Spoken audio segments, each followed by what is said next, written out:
છે.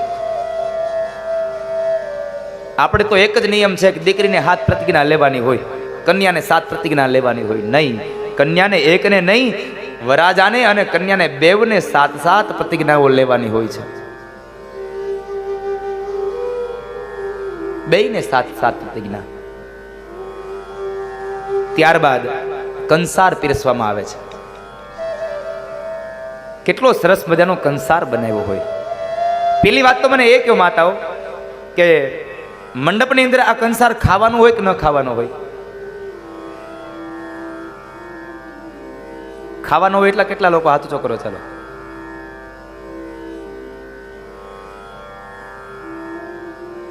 જેને જેને ખાધો છે એ હાથ ઊંચો કરો.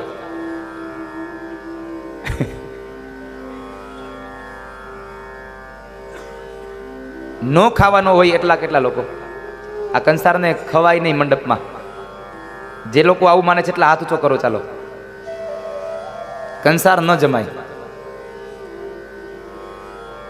હવે તો આપણે સુધરવાની જરૂર છે સાહેબ. જો કંસાર તમારે જમવાનો જ નહોતો મંડપમાં, તો ત્રાસ ભરીને બનાવ્યો જ શું કામ? ખોટા પડાવવા ખાલી? ચમચું ભરી ભરીને બેયના હોઠ સુધી લઈ જાવ છો, શું કામ?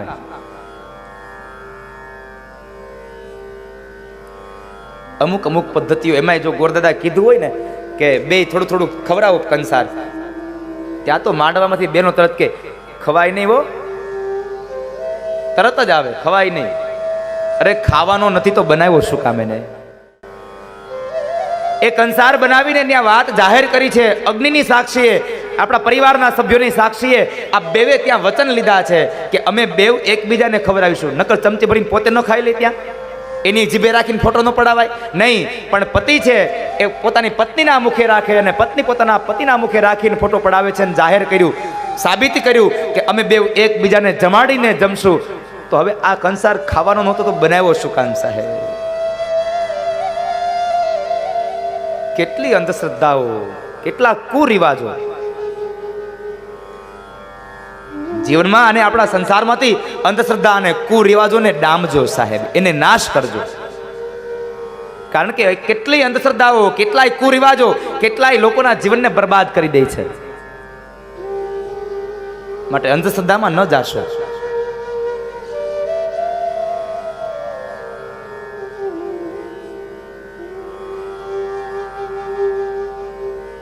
ત્યારબાદ દીકરીને બે જાન પક્ષના અને બે કન્યા પક્ષના બહેનો આવીને આશીર્વચન આપતા હોય, કાનની અંદર બોલતા હોય છે, અખંડ સૌભાગ્યવતી ભવ, રૂક્ષ્મણી અને કૃષ્ણનું સૌભાગ્ય, લક્ષ્મી અને નારાયણનું સૌભાગ્ય, શિવ અને પાર્વતીનું સૌભાગ્ય. આવું સૌભાગ્ય તમને સાંપડે.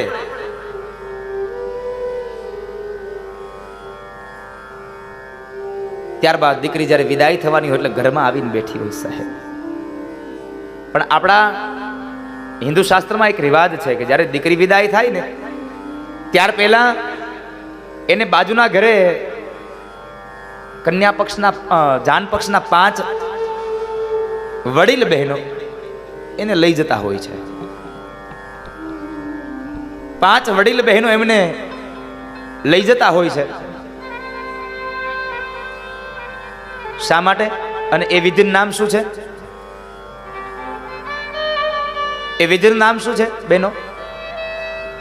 બાજુના ઘરે લઈ જાય, હાથમાં એક તેલની શીશી હોય, કંકુની ડબ્બી હોય, મગ હોય, શ્રીફળ હોય, આવું બધું હોય કદાચ. અને ત્યાં શું કરવાનું હોય? માથું ગૂંથવાનું હોય. માથું ગૂંથવું એટલે ઓળવાનો જ મતલબ થયો ને. તો માથું ઓળવાનું. તો અત્યાર સુધી કન્યા માથું ઓળ્યા વગરની બેઠી હતી ત્યાં.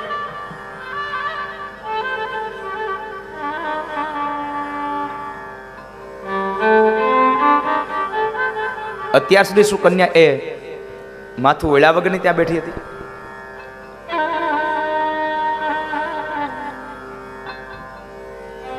પણ સાચો એનો અર્થ શું છે હજી આપણે ક્યારેય સમજવાના પ્રયત્નો નથી કર્યા. શબ્દ છે માથું ગુથામણ. અને ત્યાં જઈને આપણે અત્યારે શું કરીએ છીએ? હવે વાટકીમાં શાસ્ત્રનું એવું નાનું એવું તેલના ટીપા 2-5 પાડીએ, હાથ બોળીએ અને દીકરીને માથામાં ખાલી તેલ વાળો હાથ લગાવી દઈએ છીએ. માથું ગૂંથવા લઈ જવાનો એક જ અર્થ હતો કે દીકરી જ્યારે વિદાય થાય છે ને ત્યાર પહેલા જાન પક્ષના 5 વડીલ બહેનો જતા હતા. છોકરીઓ નથી જતી ક્યારેય.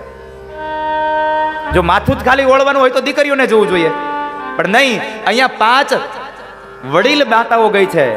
શા માટે? બાજુના ઘરે લઈ જઈ અને એકાંતમાં જઈ અને 5 વડીલ માતાઓએ એને શિખામણ આપી છે કે દીકરી તું આજ સાસરે જાય છે, બાપનું ઘર છોડી અને સાસરાના ઘરે જાય છે, તો સાસરાના ઘરે કેમ રહેવું એની 5 સારી વાતો એ વડીલ માતાઓ કહેવા માટે બાજુના ઘરે લઈ જાય. ત્યારથી આપણી કહેવત પડી કે અમે પાથીએ તેલ નાખ્યું છે ને, અમે એને શિખામણ આપી છે.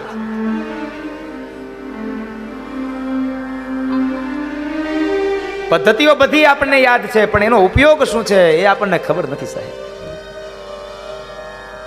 પછી જ્યારે દીકરી વિદાય થતી હોય ત્યારે ઓરડામાં બેઠી હોય અને પહેલાના સમયમાં રિવાજ હતો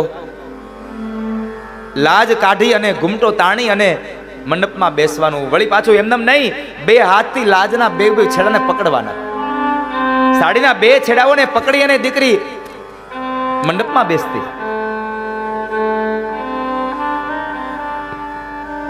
અને જ્યારે એ સમયે દીકરી જ્યારે ભગવાન ગણપતિ મહારાજ પાસે સ્થાપન પાસે બેઠી છે, લાજ તાણેલી છે, 2 હાથથી એ મુઠ્ઠીમાં 2 છેડાને દબાવેલા છે, ત્યારે કોઈક વ્યક્તિએ, કોઈ કવિરાજે પ્રશ્ન કર્યો, બેન તું અત્યારે અહીંયા લાજ કાઢીને બેઠી છો, તારા સસરાના પક્ષના કોઈ વ્યક્તિઓ અહીંયા છે નહીં, છતાંય લાજ કાઢીને બેઠી છો. અરે લાજ કાઢી એનો વાંધો નથી, પણ આ 2 હાથથી તે છેડાઓ પકડી રાખ્યા છે, એ નહીં ઉડી જાય, મૂકી દે ને બાપ. અને ત્યારે એ ભારત વર્ષની દીકરી કહેતી હોય છે, સમર્પણની મૂર્તિ કહેતી હોય છે કે કવિરાજ મારા સસરાના પક્ષના કોઈ નથી, છતાં પણ મેં લાજ કાઢી છે અને 2 હાથથી લાજ એટલા માટે પકડી છે કે મારે હવે સાસરે જવાનો સમય થયો છે ને, મારી વિદાયની વેળાઓ આવી છે. અને એ સમયે અહીંયા સ્થાપનની અંદર ભગવાન ગણપતિ મારી કુળદેવી માનું સ્થાપન થયું છે, માટે આ 2ને વંદન કરું છું ને કહું છું કે હે માં, મારા એક હાથની અંદર મારા બાપની આબરૂ છે અને બીજા હાથની મુઠ્ઠીમાં મારા સસરાના પક્ષની આબરૂ છે. બસ એટલા સદવિચારો અને એટલી બુદ્ધિ અને એટલું બળ દેજો કે આ 2 હાથમાંથી એક પણ પક્ષની લાજ મારા હાથમાંથી છૂટી ન જાય, મારા હાથમાંથી લાજ જતી ન રહે. બસ આટલું બળ દેજો મને. અને દીકરી વિદાયનો પ્રસંગ તો સાહેબ બહુ ગહન છે. દીકરી વિદાયનો પ્રસંગ ખૂબ ગહન છે આ જગતમાં.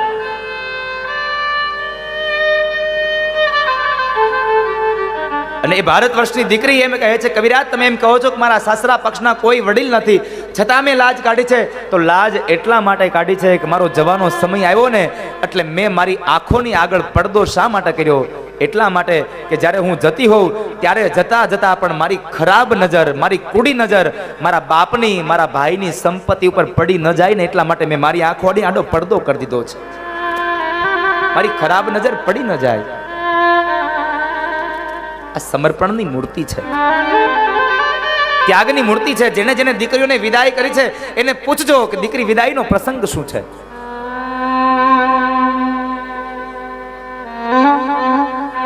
બાવીસ વર્ષ 25 વર્ષ દીકરીને વાલ અને કોડમાં ઉછેરવાની અને વળી પાછું 2-5 કલાકની વિધિ કરી અને દીકરીને કોઈકને ઘરે મોકલી દેવાની સાહેબ.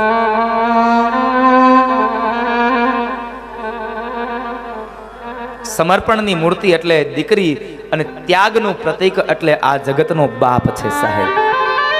કારણ સૌથી મોટામાં મોટું દાન એ કન્યાદાન છે. સૌથી મોટામાં મોટું દાન એ કન્યાદાન છે. તમે કદાચ કોઈ જગ્યાએ મંદિર બંધાતું હશે તો ત્યાં તમે કદાચ 5 રૂપિયા, 25 રૂપિયા, લાખ રૂપિયા લખાવી અને તમારા નામની તકતી લગાવી શકશો, પણ 25 વર્ષની દીકરીનું દાન કરી અને એક પણ બાપ હજી એવો નથી કે કોઈની સામે તકતી લગાવતો હોય કે મેં દીકરીનું દાન દીધું, મેં દીકરીનું દાન દીધું. આ જગતનું મોટામાં મોટું દાન એ દીકરીનું દાન છે. એ દાન દઈને પણ છતાંય પણ તકતી ન લગાવી શકો સાહેબ.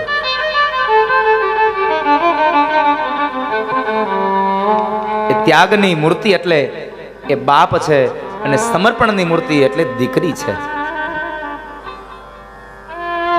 એ તો કાલે માત્ર ખાલી એક પ્રસંગ હતો એટલે એની સંવેદનાઓ ન થાય. પણ જ્યારે વાસ્તવિક જગતમાં જ્યારે દીકરીને વિદાય કરશો ને, જ્યારે દીકરીનું કન્યાદાન કરશો, ત્યારે ખબર પડશે કે દીકરી વિદાયનો પ્રસંગ શું છે. આજે કદાચ ભગવાનને પ્રસંગ હતો એટલે ખબર ન પડી, પણ કદાચ આવતીકાલ સમય આવશે અને જ્યારે તમે બે પતિ પત્ની બેઠા હશો અને જ્યારે દીકરી ગોપી જ્યારે એ માંડવામાં બેઠી હશે, જ્યારે વિદાય થવાનો સમય આવશે ત્યારે ખબર પડશે કે દીકરી વિદાય શું છે. આજ નહીં સમજાય, કારણ જે દીકરીના મોઢામાંથી સતત બાપના પ્રત્યેનો પ્રેમ વરસતો રહે, મા પ્રત્યેની ભાવનાઓ વરસતી રહે, એ જ્યારે વિદાય થાય ત્યારે સહજ, અરે આપણે તો પરિવારના સભ્યો છીએ, આપણી સાથે રહી છે ને કદાચ આપણને આપણાથી વિખૂટી પડે છે, દુઃખ થાય છે, પણ દીકરી વિદાયનો પ્રસંગ એટલો ગહન છે કે આડોશી પાડોશીઓ તો શું, દૂર દૂરના સગાઓ આવીને રહ્યા હોય, કદાચ વર્ષમાં એકાદી વખત એકાદ કલાક માટે મળતા હોય, પણ એ પણ જ્યારે હાજર હોય ત્યારે જ્યારે દીકરી વિદાય થતી હોય તો એની આંખમાં પણ અશ્રુ આવીને ઊભા રહી જાય છે. કારણ આજે દીકરી વિદાય લે છે, એક સમર્પણની મૂર્તિ વિદાય લે છે, ત્યાગની મૂર્તિ છે.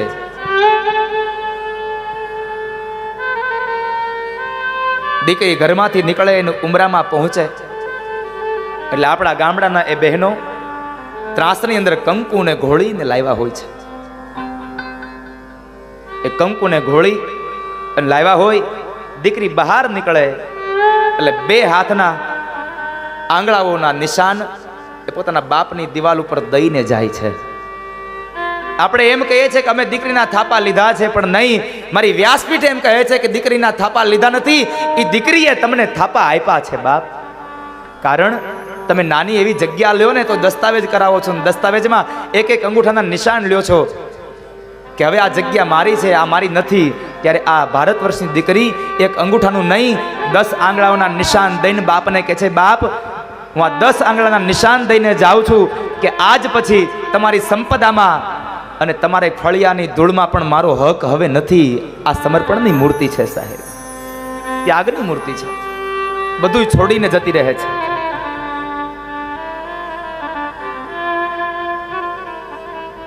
ક્યારે હજી સુધીમાં આ ભારત વર્ષમાં સાંભળ્યું નથી કે કોઈ દીકરીએ કોઈના ભાઈ પાસે એના બાપની સંપદાનો ભાગ માંગ્યો હોય.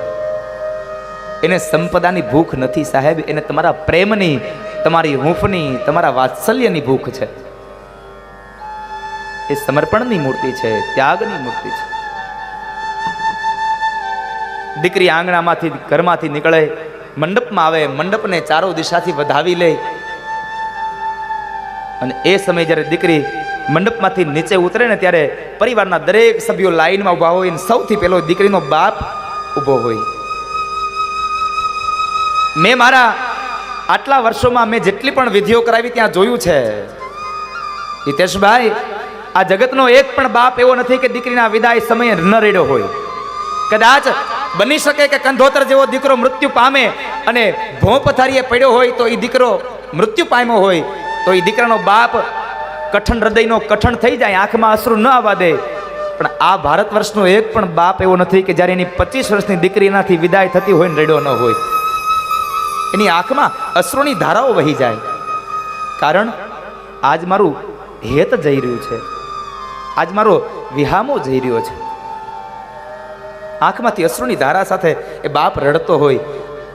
આ કળયુગના બાપની તો ક્યાં વાત કરવી, હિમાલય જેવો હિમાલય જો પણ પાર્વતીના વિદાય સમયે રેડ્યો હોય તો હું ને તમે તો કાળા માથાના મનુષ્યો છીએ બાપ.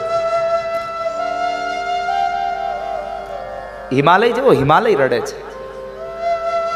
અને દીકરી વિદાયનું સૌથી વધારે જો દુઃખ કોઈને લાગતું હોય તો માત્ર ને માત્ર એ આ જગતનો બાપ છે. ખૂણામાં બેસીને રડતો હોય.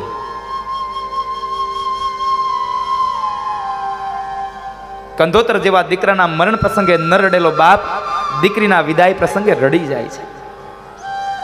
આજ મારી વાત્સલ્યની મૂર્તિ જાય છે. કારણ કદાચ એ બાપની માં મૃત્યુ પામી હોય ને તો દીકરીના રૂપની અંદર માનું રૂપ હોય. કારણ જેટલું ધ્યાન માં રાખે ને એટલું જ ધ્યાન આ ભારત વર્ષની દીકરી એના બાપનું રાખે છે સાહેબ. બાપુજી તમે ટાઈમે દવા લઈ લ્યો. એના બાપના માથા પાસે બેસીને દીકરી એના બાપના માથા પર હાથ ફેરવે ને ત્યારે દીકરી નહીં, એ બાપને એ દીકરીમાં એના માનું દર્શન થાય છે. એ માનું દર્શન થાય છે. અને સૌ પ્રથમ જ્યારે દીકરી નીચે ઉતરીને પોતાના બાપને મળે, ચોધાર અશ્રુ એ બાપને દીકરી બે રડતા હોય. હું દીકરીને સમર્પણની મૂર્તિ શું કામ કહું છું? તમે કદાચ માતાઓ એ વિદાયના સમયે સાંભળ્યું હશે, નહીં સાંભળ્યું હોય મને ખબર નથી. તમે ભાવુક બન્યા હશો, મને ખબર નથી. પણ સમર્પણની મૂર્તિ એટલા માટે કહું છું કે જ્યારે દીકરી એના બાપને મળે ને ત્યારે એના બાપના કાન પાસે મોઢું રાખી અને એના બાપને કહેતી હોય, બાપુજી હવે તમે મારી ઘરે આવજો. કારણ આજથી દીકરીએ સ્વીકાર લીધું. હજી બાપનું આંગણું છોડ્યું નથી અને સસરાના ઘરના માટલાનું પાણી પીધું નથી, ત્યાં દીકરીએ સ્વીકાર લીધું કે આજ મારો સંબંધ અહીંયા પૂરો થયો અને મારો નવો સંબંધ બંધાઈ ચૂક્યો છે. માટે બાપને કહીને જાય છે કે બાપ હવે આ ઘર મારું નહીં, મારું સાસરાનું ઘર એ મારું છે, તમે મારી ઘરે આવજો, તમે મારે ત્યાં આવજો. એ દીકરી જ્યારે વિદાય થતી હોય, સૌથી વધારેમાં વધારે દુઃખ એ ભારત વર્ષના એ બાપને હોય છે. ત્યાગની મૂર્તિ, સમર્પણની મૂર્તિ હોય છે. અને જ્યારે વિદાય થાય એ સમયે શું ગાતા હોય છે ગામડાના અભણ બહેનો? મારો કવિ લખે છે, પરણ્યા એટલા પ્યારા લાડી, ચાલો આપણે ઘેર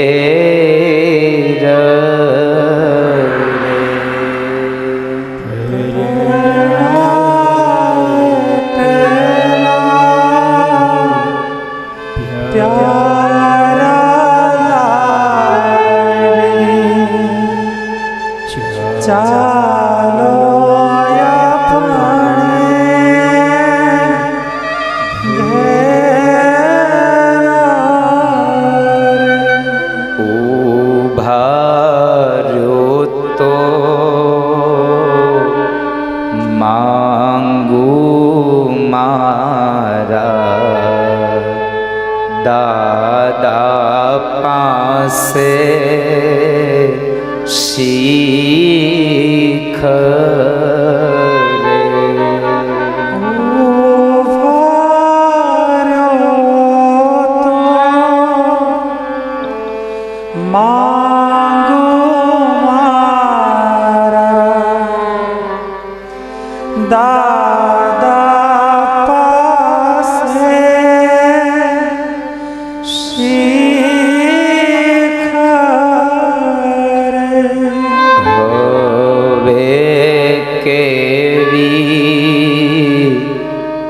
શિખરે લાડી, હવે કેવા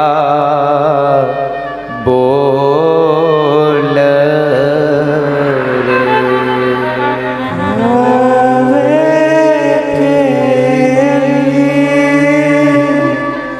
શિખરે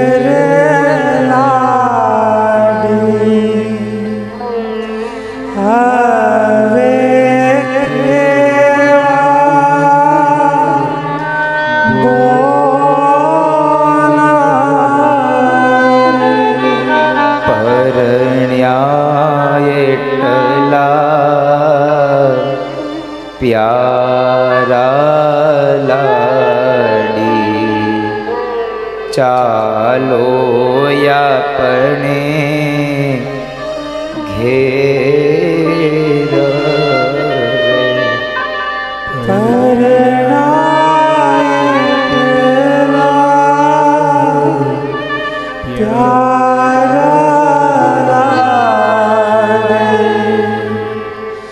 ચાલો આપણે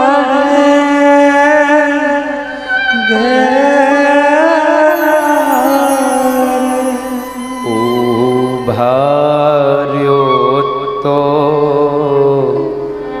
માંગુ મારી માતા પાસે શીખ રે.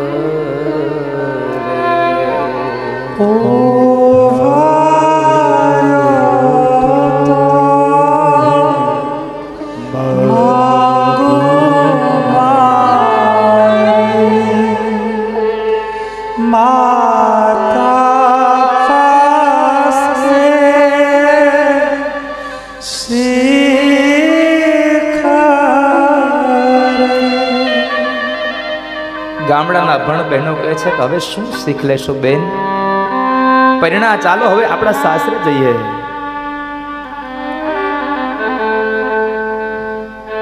શું શીખ લેશો?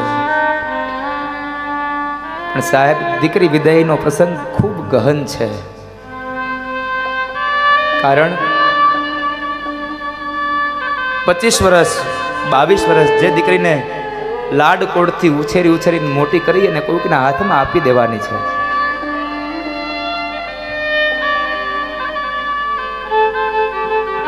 અને શું ઘરમાં દીકરી હોય તો આપણું એક ઘરની રોનક હોય સાહેબ. એટલે મારો કવિ લખે છે,